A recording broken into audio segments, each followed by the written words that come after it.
Hello and welcome back to my YouTube channel. मेरा नाम है शुभम फोगाट और हमने अपने पिछले स्टैटिस्टिक्स की वीडियो में बाइनोमियल पॉइजन और नॉर्मल डिस्ट्रीब्यूशन जो है उसको डिस्कस किया था। आज हम अपने यूनिट 2 का जो टॉपिक है स्टैटिस्टिकल इन्फरेंस यानी टेस्ट ऑफ हाइपोथेसिस उसके बारे में चर्चा करेंगे। तो चलिए बिना किसी देरी के शुरू करते हैं। तो आइए जानने की कोशिश करते हैं कि स्टैटिस्टिकल इन्फरेंस यानी टेस्ट ऑफ हाइपोथेसिस जो है उससे हम क्या समझते हैं और सैम्पलिंग टेस्ट क्या होते हैं, क्या चीजें जो है हमें हाइपोथेसिस टेस्टिंग में हमारी मदद करती हैं, हाइपोथेसिस क्या होते हैं, कितनी तरह के होते हैं और सैम्पलिंग टेस्ट जो है वो क्या होते हैं। छोटे सैंपल के लिए कौन सा टेस्ट इस्तेमाल किया जाएगा, बड़ा सैंपल है तो उसके लिए कौन सा टेस्ट इस्तेमाल किया जाएगा। तो उस तरह की सारी चीजें जो है आज के लेक्चर में हम चर्चा करेंगे। तो चलिए शुरू करते हैं।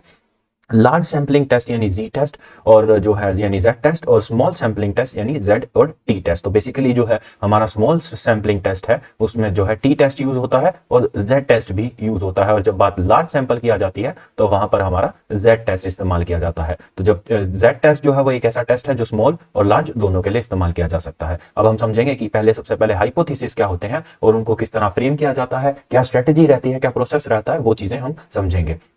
Sampling theory and statistic main purpose is to test hypothesis. तो हाइपोथेसिस को टेस्ट करना स्टैटिस्टिकल और सैंपल थ्योरी है उसका जो है मेन पर्पस रहता है। Hypothesis is a guess. एक हाइपोथेसिस जो है वो एक गैस होता है, एक अनुमान होता है, एक आइडिया होता है। हम जिस चीज के ऊपर रिसर्च कर रहे हैं उसको लेकर either by experiment or by observation of something or some business problem being tested। तो मान लीजिए कोई एक प्रॉब्लम है जिसको मैं टेस्ट कर रहा हूं या कोई एक प्रॉब्लम एक ऑब्जर्वेशन है जिसके बारे में मैं रिसर्च कर रहा हूं। तो उस ऑब्जर्वेशन या उस प्रॉब्लम को लेकर लिया गया कोई भी गेस या अनुमान वो मेरा जो है हाइपोथेसिस कहलाता है। एक फॉर एग्जांपल यहां पर एक एग्जांपल दिया गया है, a new technique you think may or may not succeed. तो मान लीजिए मैं कोई एजुकेशन से रिलेटेड एक नई टेक्निक इस्तेमाल करना चाह रहा हूं या नई जो है एक टेक्नोलॉजी जो है इन्वेंट करना चाह रहा हूं, डेवलप करना चाह रहा हूं जिससे जो है आने वाले जो बच्चे हैं, यूजर्स हैं, उनका फायदा हो सके। तो वो एक अनुमान जो है कि भाई मान लेता हूं ये सक्सेसफुल हो सकता है या मान लेते हैं ये सक्सेसफुल नहीं हो सकता। तो ये चीजें जो है ये अनुमान जो है ये गैस एक एस्टीमेट जो है उसको hypothesis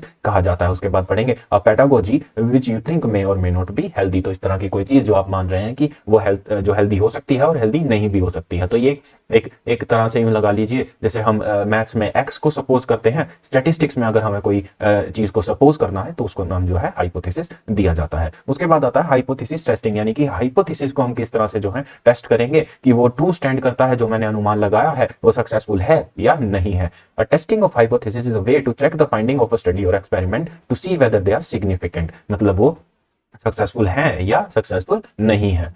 ultimately it check whether or not the finding are accurate. तो बिल्कुल वही बात जो है, जो हमारी फाइंडिंग्स हैं, जो हमारे एस्टिमेट्स हैं, जो प्रॉब्लम के लिए मैंने सॉल्यूशंस सोचे थे, जो मैंने एस्टिमेट्स करे थे, गेस करे थे, वो ठीक है या नहीं है, वो एक्यूरेट है या नहीं है। Unless the outcomes are not accurate and occurred by chance, the experiment will not be repeatable and thus it will have no use। तो अगर मान लीजिए कोई आउटकम है वो एक्यूरेट नहीं आती है या कोई भी आउटकम है वो चांस के थ्रू ही अकर हो रही है तो इस केसेस में जो है एक्सपेरिमेंट जो है हमारा रिपीट नहीं किया जाएगा।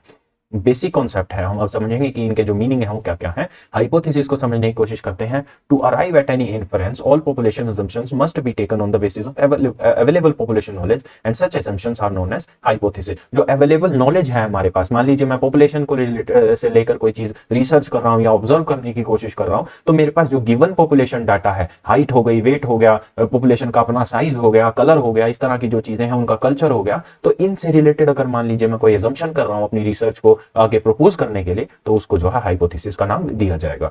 There are two forms of hypothesis. दो तरह के हमारे हाइपोथेसिस होते हैं, नल हाइपोथेसिस और ऑल्टरनेटिव हाइपोथेसिस। तो आइए जानने की कोशिश करते हैं कि नल हाइपोथेसिस क्या है और ऑल्टरनेट हाइपोथेसिस क्या होता है। तो नल हाइपोथेसिस जो है it is presumed that null hypothesis is valid until there is clear proof to the contrary. तो एक ऐसा हाइपोथेसिस जिसको हम सही और एक्यूरेट मानकर जो है अपने एस्टिमेट्स लगाते हैं, अपने जो रिसर्च है वो कंडक्ट करते हैं और उसको तब तक हम जो है वैलिड मानते हैं, तब तक हम उस एजम्पशन को सच मानते हैं जब तक उसके खिलाफ जो है, जब तक या तो वो खुद इनवैलिड साबित नहीं हो जाता, हमारी एजम्पशन गलत साबित नहीं हो जाती, या उसके खिलाफ जो है हमको कोई पुख्ता जो है जानकारी नहीं मिल जाती कि ये हाइपोथेसिस जो है गलत हो गया है। तो जब तक कोई हाइपोथेसिस जो हमने माना है वो खुद जो है रिसर्च के द्वारा जो है गलत प्रूव नहीं हो जाता, उसको जो है वैलिड माना जाएगा और ऐसे हाइपोथेसिस को नाम दिया जाता है null hypothesis. Similar to how a person is believed to be innocent unless proven guilty. बिल्कुल सही बात है, एक पर्सन के खिलाफ जब तक आपको कोई सबूत नहीं मिल जाता वो तब तक जो है बेगुनाह समझा जाएगा।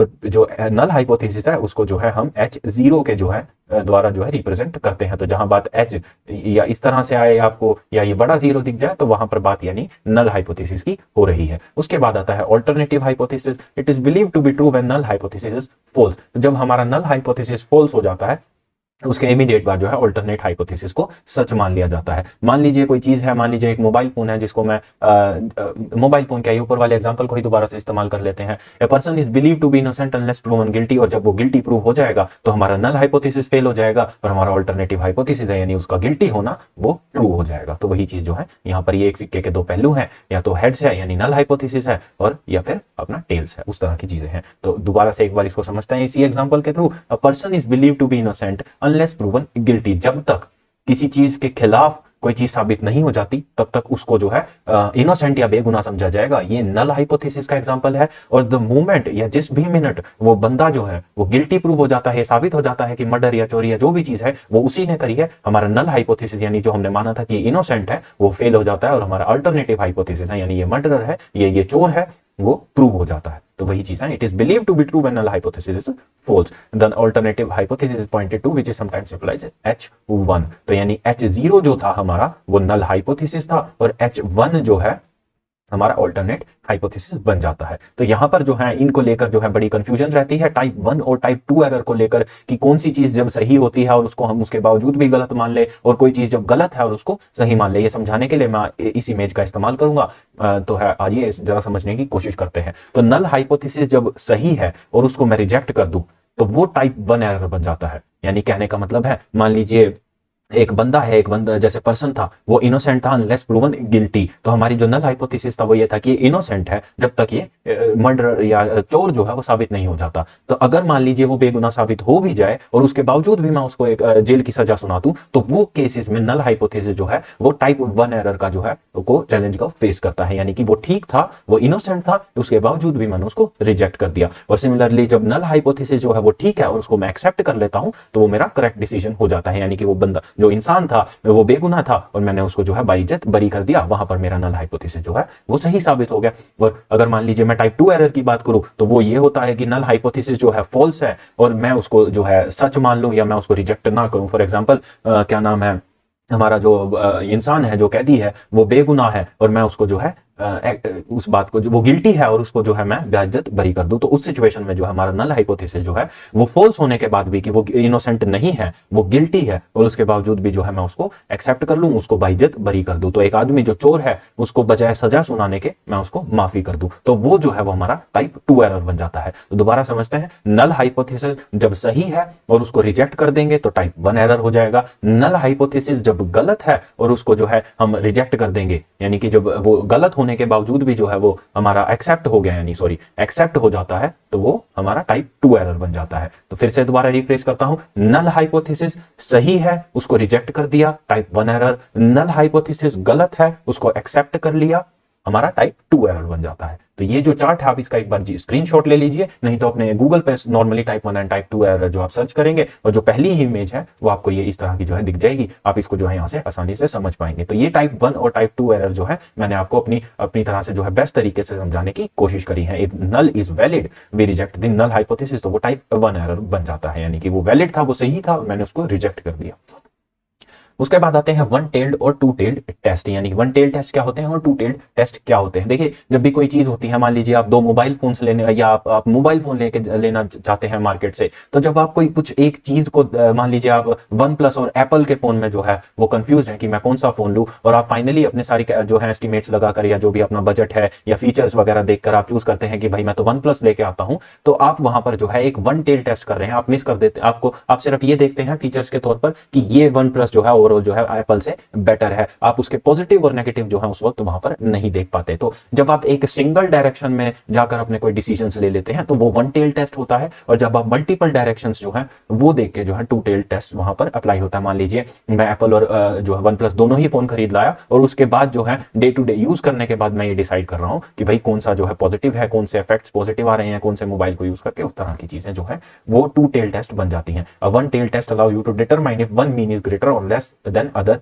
मीन बट नॉट बोथ, मतलब आप दोनों चीज को एक साथ जो है टेस्ट नहीं कर पाते। या तो आप एक ही बार डिटरमाइन कर लेंगे कि भाई ये वन प्लस जो है वो एप्पल से बेटर है और मैं फाइनल वन प्लस खरीद लाया और मैंने जो एप्पल वो है वो छोड़ दिया, वो वन टेल टेस्ट का पार्ट बन जाता है। Direction must be chosen prior to testing. In other word one tail test tells you the effect of a change in one direction and not the other. तो आपका जो effect है, जो आपका रिव्यू है, वो सिर्फ अब वन प्लस को लेकर ही होगा, क्योंकि आप जो आप टेस्ट कर रहे थे वो सिर्फ अब वन प्लस पे करेंगे। आपने जो है एप्पल जो है या कोई भी दूसरा जो मीन है उसको रिजेक्ट ही कर दिया वहां पे।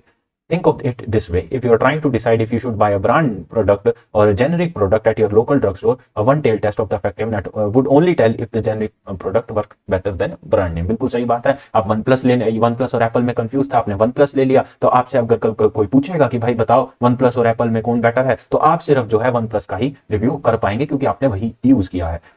You would have no insight into whether the product was equivalent or worse। तो आपको पता ही नहीं होगा कि एप्पल कैसा था कैसा नहीं है। A two-tail test allows you to determine if two means are different from one another। तो ये two-tail test है जिसके अंदर आप दोनों फोन्स को साइमल्टेनियसली जो है साइड बाय साइड जो है टेस्ट कर सकते हैं, और उसके बाद जो है दोनों के बारे में ही जो आप उसके पॉजिटिव और नेगेटिव साइमल्टेनियसली प्रोवाइड कर पाएंगे। तो वो टू-टेल टेस्ट आपका बन जाता है।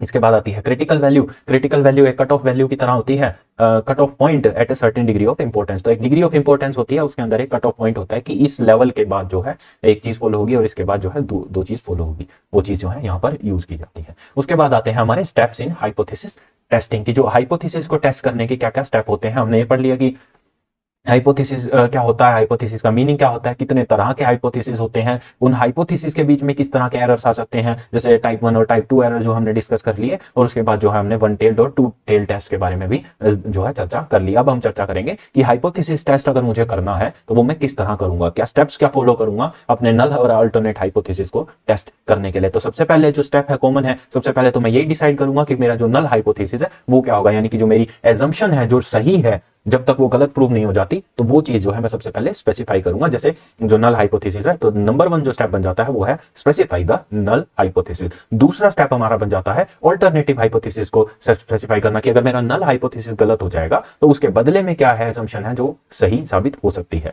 तो वो चीज। उसके बाद है एक सिग्निफिकेंस लेवल सेट करना, कि मतलब एक सिग्निफिकेंस लेवल कहने का यहाँ पर मतलब है कि एक मार्जिन ऑफ एरर सेट कर देना, कि भाई जो मेरी असम्पशन है वो, जैसे मान लीजिए मैं लेवल ऑफ सिग्निफिकेंस जो है 5% सेट कर देता हूं, जो कॉमनली स्टैटिस्टिक्स में आप पढ़ेंगे आगे। तो इसका कहने का मतलब होता है कि मेरा 95% चांसेस है मेरा नल हाइपोथेसिस जो है वो वैलिड हो सकता है, और अगर मैं अपना जो सिग्निफिकेंस लेवल है वो 1% सेट कर देता हूं तो इसका मतलब है कि मेरे 99% चांसेस है नल हाइपोथेसिस जो है मेरा वो वैलिड हो जाएगा। तो उस तरह से लेवल ऑफ सिग्निफिकेंस जो है हम सेटअप करते हैं। उसके बाद आता है calculate the test statistics and corresponding P value. तो इस तरह से प्रोबेबिलिटी की वैल्यूज निकाल लेते हैं, क्या चीज कितनी वैलिड हो सकती है वो यहां से हम कैलकुलेट करेंगे, और जब ये सारे स्टेप्स हो जाएंगे तो फाइनली जो हमारे पास रिजल्ट होगा उससे जो हम कंक्लूजन अपना ड्रॉ कर पाएंगे। तो ये जो स्टेप्स थे हाइपोथेसिस टेस्टिंग के स्टेप्स थे, इन्हीं को अब आगे हम डिटेल में कवर करेंगे। तो सबसे पहले शो द नल हाइपोथेसिस या specify the null hypothesis. A null hypothesis is a statement in which two variables do not occur in connection. The sign is denoted by H0.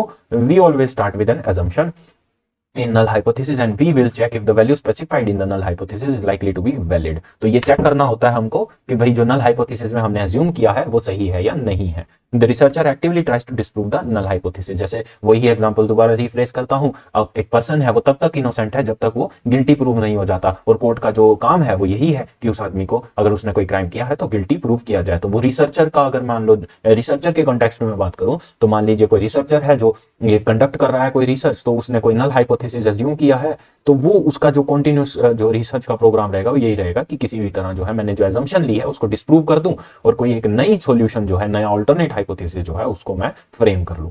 If a drug decreases the risk of brain stroke, then we put forward the null hypothesis that the medication does not reduce the possibility of a brain stroke। ये कहने का मतलब है अगर कोई drug है जो brain stroke की रिस्क जो है वो डिक्रीज कर रहा है, तो हम ये नल हाइपोथेसिस जो वो प्रोड्यूस कर सकते हैं इसके ऑपोजिट सेंस में, कि ये जो ड्रग है ये ब्रेन स्ट्रोक की जो है पॉसिबिलिटी रिड्यूस नहीं कर रहा, तो जो जबकि असल में वो कर रहा है, तो हम इसको जो है आसानी से डिस्प्रूव कर सकते हैं। तो वही चीज। Step 2 specify the alternate hypothesis, यानी ऑल्टरनेट हाइपोथेसिस यानी कि कोई ऑल्टरनेट असम्पशन, अगर मेरा नल हाइपोथेसिस जो है जो मैं मान रहा हूं वैलिड है और उसको मुझे डिस्प्रूव करना है, और वो अगर डिस्प्रूव हो जाता है तो उसके बाद जो है ऑल्टरनेट हाइपोथेसिस में क्या मानूंगा, यानी ऑल्टरनेट असम्पशन में क्या मानूंगा। An alternative hypothesis is a statement in which the two evaluated phenomena has some statistical significance. The sign is denoted by H1. Alternate hypothesis is a hypothesis which is in direct contradiction with null hypothesis. जैसे मैंने आपको बताया कि जब null hypothesis जो है disprove हो जाएगा तो ही alternate hypothesis जो है अपने आप में वैलिड होगा। यानी कि alternate hypothesis तब तक अपने आप में वैलिड नहीं हो सकता जब तक null hypothesis इनवैलिड प्रूव नहीं हो जाता। इसकी जो अपनी कोई वो वैलिडिटी है वो डिपेंड करती है टोटली नल हाइपोथेसिस की वैलिडिटी और इनवैलिडिटी के ऊपर। Typically this is the theory of the researcher should be interested in testing. तो ये वो थ्योरी है जो रिसर्चर जो है वो टेस्ट करता है। जैसे ऊपर वाले एग्जांपल में हमें ये पता था कि कॉम्बी फ्लेम खाने से सरदर्द ठीक होता है, डाइक्लोविन प्लस खाने से सरदर्द ठीक होता है, और हमने नल हाइपोथेसिस ये माना था कि कॉम्बी फ्लेम या डाइक्लोविन प्लस खाने से सरदर्द ठीक नहीं होता। तो उसका जो ऑल्टरनेट क्या था, उसका ऑल्टरनेट यही था ना कि वो खाने से ठीक होता है। तो हम जब इस पॉइंट को जैसे ही डिस्प्रूव कर देंगे कि भाई उससे वो हमारी जो हमने एसम्पशन ली थी कि इसको खाने से सरदर्द ठीक नहीं होता, ये जैसे ही अपने आप में गलत साबित हो जाएगी, तो हमारा जो पॉइंट है ऑल्टरनेट हाइपोथेसिस का कि भाई ये ठीक करता है बल्कि, तो वो जो है प्रूव अपने आप में हो जाएगा। वही चीज यहाँ पर बताई गई है। If we consider the null hypothesis of other hypothesis alternative and vice versa, तो ये चीज जो है example continue with the above example, if a medicine reduces the risk of, then we set up the null that does not reduce the chance of brain stroke and set up the alternate that there is some chance of reducing the brain stroke. तो जैसे ही ये disprove हो जाएगा जो तो हमारी जो actual observation है कि हाँ उससे जो है हमारा सर दर्द जो है ठीक होता है, वो अपने आप जो है वैलिड हो जाएगा। तो वो चीज है। उसके बाद आते हैं स्टेप नंबर 3 पर। जब हमने नल हाइपोथेसिस सेटअप कर लिया, हमने जो है ऑल्टरनेट हाइपोथेसिस स्पेसिफाई कर दिया, अब हम स्पेसिफाई करते हैं कि जो मार्जिन ऑफ एरर है या लेवल ऑफ सिग्निफिकेंस है वो कितना रखना है।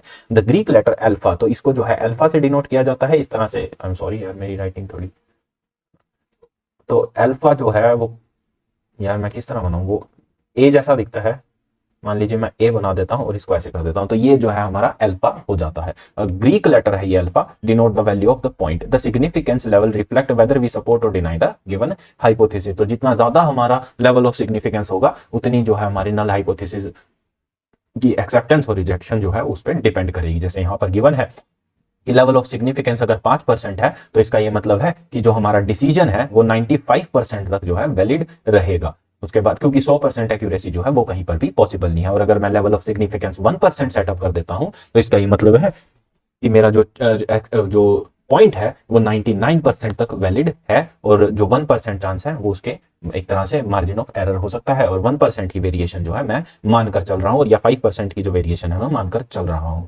और अगर कभी कोई जो लेवल ऑफ सिग्निफिकेंस स्टेटमेंट में ना दिया हो तो हम 0.05% जो परसेंट है वो मान लेते हैं, यानी कि हमारा 99.95 जो परसेंट चांसेस है हमारी जो स्टेटमेंट है वो वैलिड है, ये मानकर हम चलते हैं। उसके बाद हमारा स्टेप 4 आ जाता है, calculate the statistical and P significance of test. तो हम अब जो है स्टैटिस्टिकल जो है हम अपने मैथमेटिकल जो अरिथमेटिकल फंक्शंस है, स्टैटिस्टिकल फंक्शन है, वो अपनी फाइंडिंग्स के ऊपर अब लगाते हैं। The test statistics are used to calculate how close to the null hypothesis the study has come to. तो ये बताते हैं कि हमारा जो नल हाइपोथेसिस है, हमारी रिसर्च जो है उसके कितने नजदीक आ चुकी है, उसके कितने इनलाइन आ चुकी है, वो चीज जो है हम स्टैटिस्टिकल टेस्ट के द्वारा प्रूव करते हैं। This includes information about the data used to determine whether or not we reject the null hypothesis. Specific test statistics are used to test the null hypothesis, Z test, T test and F test. जो हमने ऊपर थोड़ा overview लिया था कि ये कौन से टेस्ट होते हैं, किस सैंपल साइज के लिए कौन से टेस्ट इस्तेमाल किए जाते हैं, क्या क्या ये टेस्ट की जो है अपने आप में इंपॉर्टेंस रहती है,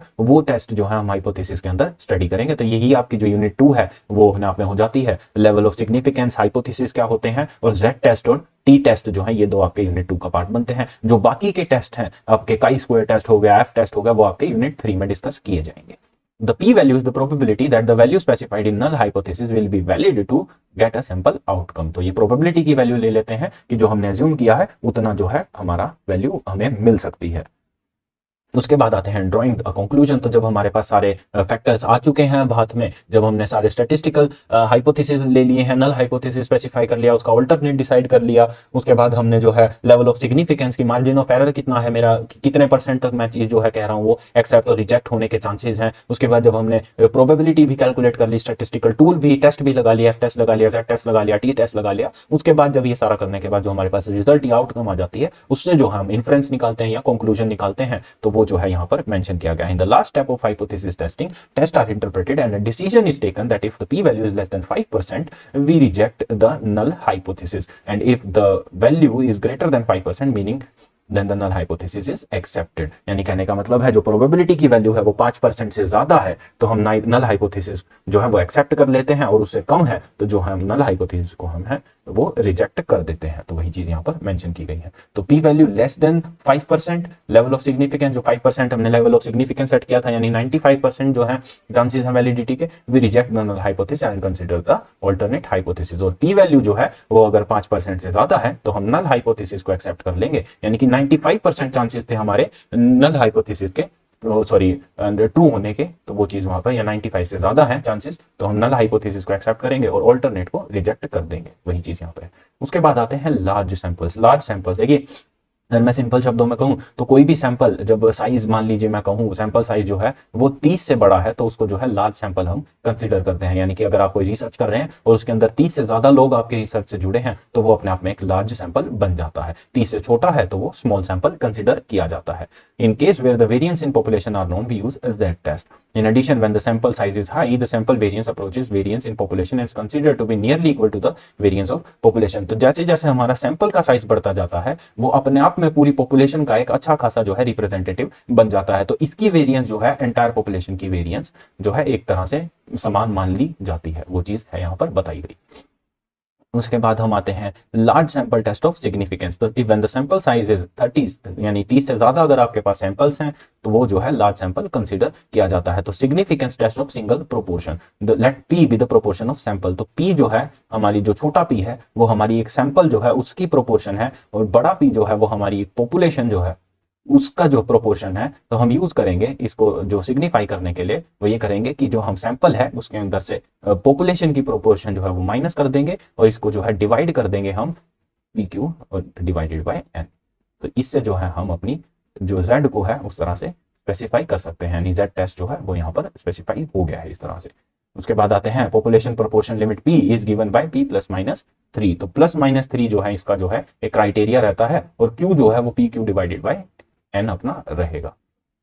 यहाँ पर एक एग्जांपल के तौर पर समझाया गया है। A manufacturing company reported that at least 95% of the equipment its supplied to a factory complied with requirements. तो कोई फैक्ट्री थी जिसके अंदर जो उनकी रिक्वायरमेंट्स थी, जो उनके स्टैंडर्ड से उसके हिसाब से 95% जो मशीन्स हैं, उस जो इक्विपमेंट्स प्रोवाइड किए गए वो जो है उनकी रिक्वायरमेंट्स को मीट कर रहे थे। A sample test of 200 piece of equipment showed 18 were defective. तो 200 में से जो 18 पीस थे यानी कि 100 में से 9 पीस थे वो जो है डिफेक्टिव निकले। तो इस क्लेम को चेक करना है सिग्निफिकेंस लेवल 5% रख के। तो हमारा जो H0 है यानी कि हमारा नल हाइपोथेसिस है वो कहने का मतलब है वो कितना हो गया, हमारा लेवल ऑफ सिग्निफिकेंस 5% है तो हमारा जो नल हाइपोथेसिस का जो सिग्निफिकेंस हो गया वो कितना हो गया 95%। तो हमारा जो ऑल्टरनेट हाइपोथेसिस है यहाँ पे HA क्या लिखा है तो इसको जो है H1 भी लिख सकते हो आप, वो जो है कितना हो गया 95% से छोटा हो गया। उसके बाद जो है ये हमें जो दिया गया है यानी कि जो 182 है यानी कि 200 में से जो हमारे कहाँ गए 18 सैंपल्स थे जो डिफेक्टिव थे, तो उसको हमारे ये जो है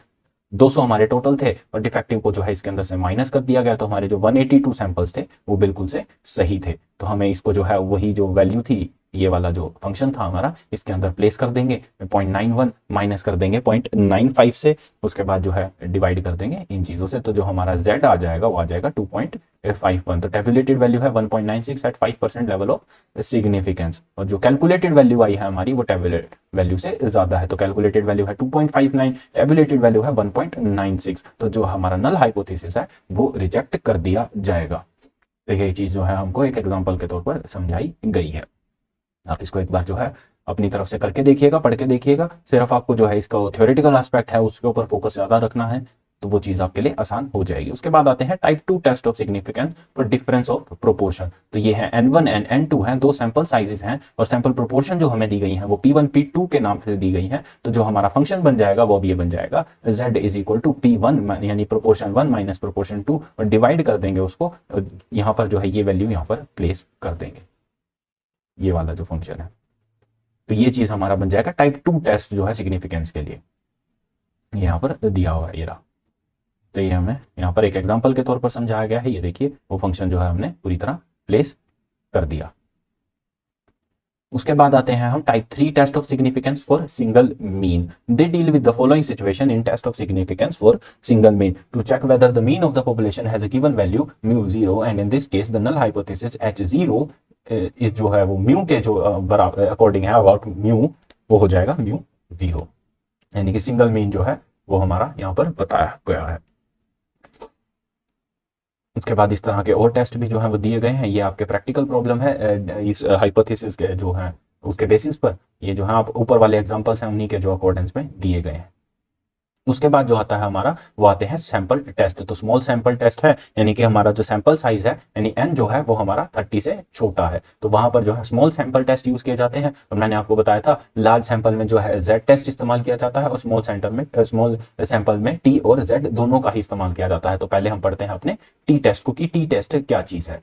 Introduction. There is a wide range of statistical hypothesis tests in statistics, and these tests help us to determine if we accept the null hypothesis or should reject the null hypothesis. तो ये जो test हैं ये हमें help करते हैं ये decide करने में कि जो हमारा नल हाइपोथेसिस है उसको एक्सेप्ट करना है या उसको जो है रिजेक्ट करना है।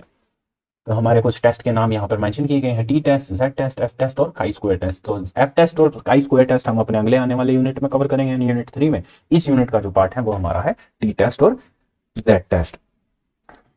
A t-test is one of the statistical hypothesis tests for evaluating the probability value used to consider or reject the null hypothesis। तो हम इन सारे टेस्टों में ही यही काम कर रहे हैं कि हम एक प्रोबेबिलिटी चेक कर रहे हैं कि जो हमारा नल हाइपोथेसिस है उसको एक्सेप्ट करना है या उसको रिजेक्ट करना है। T-tests are used to compare the two samples in order to decide whether they come from the same population। तो दो सैंपल्स हैं उनको डिसाइड करना है, उसको यूज करना है T-test को डिसाइड करना है कि क्या वो दो सैंपल्स जो हैं वो दो वेरिएबल जो हैं वो एक ही पॉपुलेशन से आ रहे हैं, बिलोंग कर रहे हैं या नहीं है, यानी होमोजेनिटी है या नहीं है उनमें।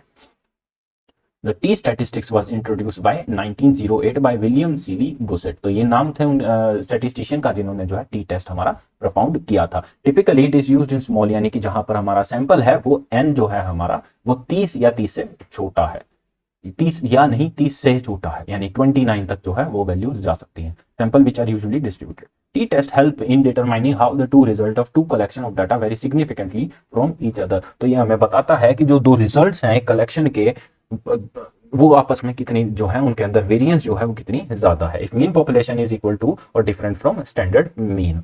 तो ये कुछ एजम्पशंस हैं जो हमें टी टेस्ट के लिए फॉलो करनी पड़ेंगी। तो सबसे पहले जो सैंपल साइज है वो बार बार वही चीज बताए जा रहे हैं कि जो सैंपल साइज है स्मॉल सैंपल के लिए इस्तेमाल किया जाएगा, यानी जो हमारा सैंपल साइज है वो 30 से नीचे होना चाहिए। Sample population is normal and infinite. जो सैंपल पॉपुलेशन है जिससे हमने सैंपल उठाया है ये 30 लोगों का या उससे कम लोगों का, वो जो है नॉर्मल होनी चाहिए और इनफाइनाइट होनी चाहिए। उसके बाद आते हैं हम अपने सैंपल टेस्ट के ऊपर।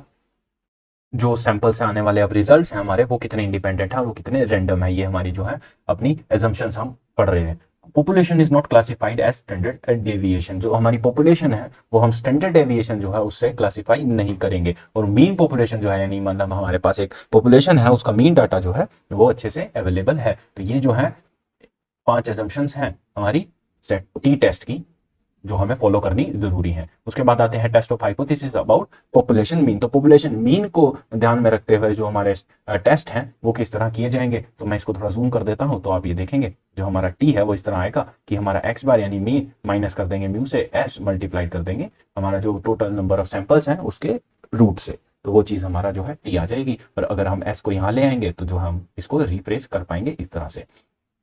तो हमारा जो है एक्स है हमारा सैंपल मीन है, सैंपल साइज है, म्यू है, स्टैंडर्ड डेविएशन दिया गया है। तो ये सारी चीजें जो है ये वही 5 चीजें हैं जो ऊपर हमने पढ़ी। उसके बाद आता है calculation of population mean is explained with the help of example. तो एक एग्जांपल दिया गया है जिसके जरिए जो है हम अपना पॉपुलेशन मीन जो है वो कैलकुलेट कर सकते हैं। A random sample of 9 girls had weight 42, 43, 49, 52, 39, 48, 50, 53 and 47। तो 9 लड़कियां हैं जिनका जो है वेट दिया गया है हमको। In the light of the data, discuss the suggestion that the mean height of the population is 45.5। तो हमें जो डाटा दिया गया है, ये जो वेट का डाटा दिया गया है 42 से लेके 47 तक की सीरीज का, इन 9 लड़कियों का, तो हमें ये बताना है कि जो इनका मीन है वो 45.5 है कि नहीं है, हमें सजेस्ट करना है इनको। उसके बाद हम फॉलो करते हैं, यानी हमारा जो H0 है नल हाइपोथेसिस है वो कितना हो जाएगा, जो हमें जो प्रूव करना है, डिस्प्रूव करना है, एक्सेप्ट करना है, रिजेक्ट करना है, वो चीज हमारा ये गिवन है 45.5 जो है हमारा वो हो जाएगा। उसके बाद जो H1 है वो यानी कि 45.5 नहीं है। हमने क्या जो नल हाइपोथेसिस है जो हमने एज्यूम किया है वो यहाँ पर स्टेटमेंट में क्या है कि जो मीन पॉपुलेशन है या मीन हाइट है, यहाँ पर वेट होना चाहिए, मीन वेट जो है वो पॉपुलेशन का 45.5 है वो हमने माना है, तो ये हमारा हो जाएगा नल हाइपोथेसिस। और जो हमारा ऑल्टरनेट हो जाएगा वो क्या हो जाएगा कि ये नहीं है। कुछ और है। ये टू टेल टेस्ट हमने किया यहाँ पर। तो गिवन n हमारा कितना है, 9 है, तो हम जो है अपना ये हमारे को वेट्स जो दे रखे हैं वो दे रखे हैं, ये हमने जो है x को प्लेस किया है। उसके बाद जो है हमारा सिग्मा x आ जाएगा, तो सिग्मा x के बेसिस पर जो है हम अपना मीन निकाल लेंगे, यानी कि सिग्मा x बाय n। तो हमारा सिग्मा x जो है वो कितना आया है, 423 हमारा आया है, और हमारा जो n है वो कितना है, 9। तो अगर मान लीजिए मैं 423 को 9 से डिवाइड करता हूँ तो मेरा जो मीन आ जाएगा वो आ जाएगा 47। उसके बाद हम जो है x माइनस एक्स बार यानी मीन कर देंगे, तो 47 माइनस जो है 42 माइनस 47 करेंगे तो -5, इस तरह से जो है हमारा ये आ जाएगा। तो हमारा जो सिग्मा x बार है यानी सिग्मा मीन है वो आ गया -2। इसका जब स्क्वायर कर देंगे तो हमारे पास डाटा जो आ जाएगा वो आ जाएगा, इसको आप सिग्मा डी बोल लीजिए, डी का स्क्वायर बोल लीजिए, कुछ भी कह लीजिए, तो हमारे पास जो है ये वैल्यू आ जाएगी 164। तो जब हम उनको ऐसे अपने जो गिवन डाटा है, ये देखिए यहाँ पर इन्होंने ये इनकी कैलकुलेशन थोड़ी ऊपर नीचे हो रखी है, बट इन्होंने जो है वो कैलकुलेट किया हुआ है, ये मीन निकाल रखा है इन्होंने, और यहाँ पर जो है इसकी वैल्यू प्लेस की गई है, यानी कि जो है हमारा सिग्मा x माइनस एक्स बार का जो है स्क्वायर है वो आया था 164, उसको यहाँ पर लिखा है, और n-1 यानी हमारे जितने सैंपल्स थे, 9 सैंपल्स थे, 9 लड़कियां थी, उसके अंदर से एक जो है माइनस कर देंगे, तो 164/8 जो है हमारा अंडर रूट में आ जाएगा। तो 160 जो है 4 डिवाइडेड बाय 8 अगर मैं करूँ तो हमारा जो है 20.5 जो है अंडर रूट में आ जाता है, जिसको सिंप्लीफाई करके हमारा आंसर जो है 4.53 आ जाएगा। ये थोड़ी इनकी जो फॉर्मेटिंग है ऊपर नीचे हो रखी है, बट मोर और लेस जो है कैलकुलेशन काफी आसान है, तो आप समझ पाएंगे। वही चीज है, ये 20.5 जो है वो आ गया इनका, इसको सिंप्लीफाई करके इन्होंने 4.53 जो है आंसर निकाल दिया। आप यहीं तक कैलकुलेट करेंगे तो भी आपके लिए आसान है। उसके बाद आता है the S and mu put formula. तो हम जो है अपने अब जो हमारे पास गिवन वैल्यू है, the value of x bar mean S and mu put into the formula. तो इसको इस तरह रीड करना है, यहाँ से लेकर यहाँ तक लाइन है। उसके बाद जो हमारे पास ये फॉर्मूला था ऊपर जो हमने यहाँ डिस्कस किया था, ये वाला फॉर्मूला, इसके अंदर जो है हम अपनी वैल्यूज को पुट कर देंगे। हमारे पास एक्स बार है, स्टैंडर्ड डेविएशन है, एन है, और म्यू है हमारे पास गिवन। तो वो चीज हम जब प्लेस करेंगे तो हमारे पास जो है वैल्यूज आ जाएंगी। इसके बाद देखिए 47 जो है हमारा क्या आया था, एक्स बार आया था। 45.5 जो हमारा एच जीरो था, जो हमने माना था कि ये भाई जो इनकी मीन वेट है वो इतना होगा, और 4.53 यानी कि जो है 50 मान लीजिए, तो उसके अंदर से मैं नहीं, एक सेकेंड, ये इसको 47 जो है इसके अंदर से जब माइनस करेंगे, ये हमारा जो वैल्यू है स्टैंडर्ड डेविएशन की, ये गिवन है, ये हमने कैलकुलेट किया है, ये रहा 4.53 है, यहाँ पर हमें गिवन है, तो डिवाइडेड बाय एस जो है हमारी वैल्यू यहाँ से आ गई। वो चीज जो है हम प्लेस कर देंगे, इसको सिंप्लीफाई कर देंगे, तो जो हमारा जो आंसर आ जाएगा वो आ जाएगा 0.993। उसके बाद आते हैं डिग्री ऑफ फ्रीडम कैलकुलेट करना है। n-1 ये 8 है जो हमने यहाँ पर प्लेस किया था, तो उसको डिग्री ऑफ फ्रीडम कहते हैं, यानी n-1 जो है वो डिग्री ऑफ फ्रीडम कहलाया जाएगा। Calculate the table value of t at the stated level of significance. अब जो है हमने टेबल वैल्यू है t की, वो हमारी जो स्टेटेड लेवल ऑफ सिग्निफिकेंस है उसके हिसाब से जो है अरेंज करना है। सिंस टेबल यानी कि जो हमारा वो है डिग्री ऑफ फ्रीडम है वो 8 है, और 5% लेवल ऑफ सिग्निफिकेंस है 2.306 की जो हमारी वैल्यू आई है। The calculated value of T is less than the table value. जो टी की वैल्यू आई है हमारी, जो कैलकुलेटेड वैल्यू है वो टी की वैल्यू से जो है वो कम आई है। तो हमारा जो कहने का मतलब है, अगर हमारी जो वैल्यू कम आती है, कैलकुलेटेड वैल्यू जो है वो हमारी कम आती है, तो हम जो है अपने नल हाइपोथेसिस को जो है वो एक्सेप्ट कर लेते हैं। तो इस केस में भी we accept the null hypothesis and concluded that the mean weight in the population is 45.5। तो ये चीज हमने मान ली। उसके बाद आते हैं test of hypothesis about difference between two population means in case of independent samples. अगर इंडिपेंडेंट सैंपल है तो उसके अंदर जो है टेस्ट ऑफ हाइपोथेसिस करना है दो पॉपुलेशन मीन के डिफरेंस के बेसिस पे। The independent test is also known as two tailed test, जो हमने पहले भी डिस्कस किया था। It is a statistical test used to determine whether both the sample consist of distinct test subject और नोट। जैसे मैंने बताया था, आप दोनों ही फोन को साइमल्टेनियसली टेस्ट कर रहे हो। It means whether the difference between two sample means is significant or not in two unrelated groups।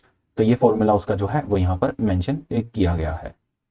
ये फिर से एग्जांपल के तौर पे समझाया गया है। जो एग्जांपल का बेस स्ट्रक्चर है वो इसी तरह का रहेगा, बस जो कंपोनेंट्स हैं वो फॉर्मूले के हिसाब से थोड़े ज्यादा बढ़ जाएंगे। बट आपको जो मेन ध्यान रखना वो ये है, आपका जो n की वैल्यू है वो, आपकी जो मीन है वो, और जो आपका स्टैंडर्ड डेविएशन है वो, ये चीजें आपको जो है, ये तीन चीज जो है आपको ऑफ इंपॉर्टेंस है। तो आप अगर आप इन तीन, ये n तो गिवन ही होता है आपको, आप अगर मीन निकाल लेंगे तो आप स्टैंडर्ड डेविएशन भी इजीली फाइंड आउट कर सकते हैं। तो बस ये दो चीज, और मीन निकालना काफी आसान काम होता है, उसमें कोई बड़ी चीज है ही नहीं। तो ये हमें x1 दे रखा है, हम फिर से इसका सिग्मा x1 जो है बाय n करके मीन निकाल लेंगे, उसमें से ये माइनस कर देंगे तो हमारे पास ये आ जाएगा, फिर इसका स्क्वायर कर देंगे, ये चीजें आ जाएंगी, तो हमारे पास जो है सिग्मा x1 और सिग्मा x बार का जो है वो होल स्क्वायर आ जाएगा, वो आ जाएगा 442। सिमिलरली हम सैंपल 2 के साथ यानी x2 के साथ कर लेंगे, वही सेम चीजें जो है हम, ये हमारा जो 808 है वो वो आ गया। तो हमारे पास एक ये डाटा हो गया, हमारे पास एक ये डाटा हो गया, एंड हमारे पास 1 2 3 4 5 6 है और इधर भी 6 है। तो ये जो है हम अपनी चीजें कैलकुलेट कर सकते हैं। तो देखिए 240/6 ये x1 का आ जाएगा, 222/6 यानी कि जो हमारा 222 ये रहा और 240 ये रहा। तो हम ये मीन जो है वो निकाल लेंगे, उसके अंदर से फिर माइनस करते रहेंगे ये चीज़ें। जैसे हमारा जो मीन आया है वो x1 का 40 आया, तो 40 - 29 11, इस तरह से जो हम सारी चीज़ें कैलकुलेट कर लेंगे। उसके बाद जो हमारा अब डिटेल फाइंडिंग है, सिग्मा x1 x मीन का जो होल स्क्वायर है 440, उसको सिंपली इस फॉर्मूले में पुट कर देंगे। जो ये वैल्यू है 440 प्लस 808 जो हमारी यहाँ से निकली है, 808 डिवाइडेड बाय 6 + 6 - 2 यानी कि n1, यानी कि कितना जो x का सैंपल थे वो कितने थे, ये 6 थे, ये भी 6 हैं और -1। तो हर दोनों का 1 1 करेंगे। जैसे n-1 वहां किया था डिग्री ऑफ फ्रीडम निकालने के लिए नीचे, और यहाँ पर क्योंकि 2 हैं तो n-1 और n-1, तो जो 1 और 1 है वो दोनों अपने आप में -2 बन जाएंगे, तो इसलिए यहाँ पे -2 किया गया। अदरवाइज चीज वही है, n1 - 1 प्लस n2 - 1, तो दोनों 1 को जो है कंबाइन करके -2 कर दिया गया है। तो हमारा जो वो वैल्यू आ जाएगी स्टैंडर्ड डेविएशन की, वो आ जाएगी 11.17। तो अब हमारे पास मीन है, हमारे पास n है, हमारे पास जो है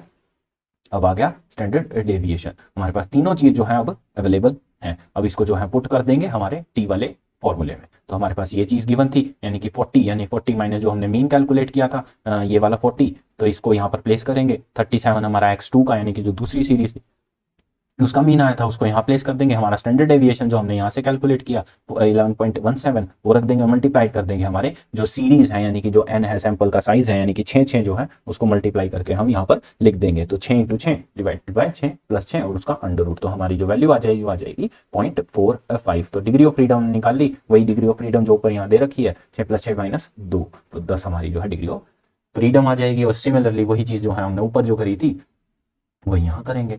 उसके बाद आता है test of hypothesis is about difference between two means in case of dependent. तो ये कुछ थ्योरेटिकल पोर्शन है फिर से। तो यहाँ पर जो है वैल्यू इस तरह से कैलकुलेट की जाएगी। डी तो मीन का डिफरेंस यानी सिग्मा डी जो है वो डिवाइडेड बाय n। तो ये चीजें हैं, सिमिलर सी चीजें हैं। यहाँ पर एक एग्जांपल के थ्रू जो है समझते हैं। And IQ test was conducted for 6 officers before and after they were trained. तो ट्रेनिंग से पहले जो है 6 ऑफिसर्स का IQ टेस्ट किया गया था। ट्रेनिंग से पहले कितना था और ट्रेनिंग के बाद कितना था। तो यहाँ पर ट्रेनिंग के बिफोर यानी 112, 120, 100, और उसके बाद आफ्टर ट्रेनिंग 115। तो आप देख रहे हैं थोड़ा थोड़ा जो है इंप्रूवमेंट हुआ है, यहाँ पर जो है डिक्रीज भी देखने को मिल रहा है हमको। तो इस तरह का जो हमें डाटा गिवन है, तो हम मानेंगे set the null hypothesis that is no change in. तो हम मान लेते हैं कि कोई बदलाव नहीं है, हमें दिख ही रहा है कि यहाँ बदलाव है, लेकिन हम मानते हैं क्योंकि हमें डिस्प्रूव करना क्या आसान है। जब हमें दिख रहा है कि कोई चीज जो बदलाव हो रहा है, जब हमें दिख रहा है, और जो डिस्प्रूव करना है वो ज्यादा आसान ये है कि बदलाव नहीं हो रहा। तो इसलिए नल हाइपोथेसिस वो चीज मान ली कि जो चीज हो ही नहीं रही, क्योंकि उसको डिस्प्रूव करना आसान है। आफ्टर रिसीविंग द ट्रेनिंग, तो H0 जो है वो 0 हो जाएगा और H1 जो है नॉट 0 हो जाएगा, यानी ऑल्टरनेट हाइपोथेसिस है। वो भी ये कह रहा है कि बदलाव हो रहा है, जो कि एक्चुअली में हो भी रहा है। तो हमारे पास n1 है, n2 है, यानी कि जो हमारे नंबर हैं वो कितने हैं, 6 दोनों ही टेस्ट में बिफोर भी और आफ्टर भी जो सैंपल्स हैं हमारे वो कितने हैं, 6 हैं। तो हमारे पास जो है हम मीन डिफरेंस निकालेंगे, हम स्टैंडर्ड डेविएशन निकालेंगे और टी की वैल्यू उसी तरह से निकाल लेंगे। तो हम जो दोनों चीजें यहाँ रखेंगे, हमारा सिग्मा डी आ जाएगा 17, डी का स्क्वायर आ जाएगा जो है 243। तो 17 का जो स्क्वायर होता है, नहीं सॉरी, इसके जो टोटल वैल्यू है उसका जो स्क्वायर होता है वो 243 होता है। तो ये हमारा जो है डी इस तरह से आ जाएगा। तो 17/6 जो है, यानी कि सिग्मा डी बाय एन जो हमारा यहाँ पर फॉर्मूला दिया है, ये देखेंगे आप, कहाँ चला गया, हाँ ये रहा, सिग्मा डी बाय एन। तो ये हमारा जो डिफरेंस इन मीन है वो कैलकुलेट हो जाएगा। उसको जो वैल्यू है हम स्टैंडर्ड डेविएशन के फॉर्मूले में पुट कर देंगे 243, यानी सिग्मा डी स्क्वायर माइनस कर देंगे 2.8 से जो हमारा डी आया है उसके स्क्वायर से, और डिवाइड कर देंगे n-1 से, और मल्टीप्लाइड कर देंगे हमारे नंबर ऑफ ऑब्जर्वेशन जो है 6। तो हमारा रिजल्ट जो आ जाएगा स्टैंडर्ड डेविएशन का हो जाएगा 16.79। फिर इस तरह से जो है हमारे को जब हम टी के फॉर्मूले में ये सारी चीज पुट कर देंगे, ये जो हमारा फॉर्मूला है d/s मल्टीप्लाइड बाय जो है n का अंडर रूट, तो हमारा जो वैल्यू आ जाएगी वो आ जाएगी 0.4067। फिर डिग्री ऑफ फ्रीडम वो 6 + -1 वही है, n में से जब एक नंबर माइनस कर देंगे वो हमारी डिग्री ऑफ फ्रीडम आ जाएगी। उसके बाद जो है टेबल वैल्यू है, लेवल ऑफ सिग्निफिकेंस है, वो है 2.571। तो ये चीजें जो है आपका जो हाइपोथेसिस टेस्टिंग है वो बन जाता है। तो ऐसे ही ये चीजें हैं। कोफिशिएंट ऑफ कोरिलेशन से किस तरह कैलकुलेट किया जाता है, वो सारी चीजें यहाँ पर हमें दी गई हैं। उसके बाद हमारा जो Z टेस्ट आता है वो है जो कि हम अपने अगले लेक्चर में कवर करेंगे। तो आज के लिए इतना ही बहुत है। आप इसको एक बार रिवाइज कीजिए, 2 बार रिवाइज कीजिए, 3 बार रिवाइज कीजिए, जितनी मर्जी बार आपको जो है चीजें समझ में जब तक नहीं आती उतनी बार रिवाइज कीजिए। कोई डाउट हो तो कमेंट सेक्शन में लिख दीजिएगा, मैं उसको रिजोल्व करने की जल्दी से जल्दी कोशिश करूंगा। अपने दोस्तों में ये वीडियो शेयर कीजिए जो एमकॉम के हैं या जो आने वाले टाइम में एमकॉम करेंगे। सब्सक्राइब लाइक करवाइए और तब तक के लिए जो है धन्यवाद।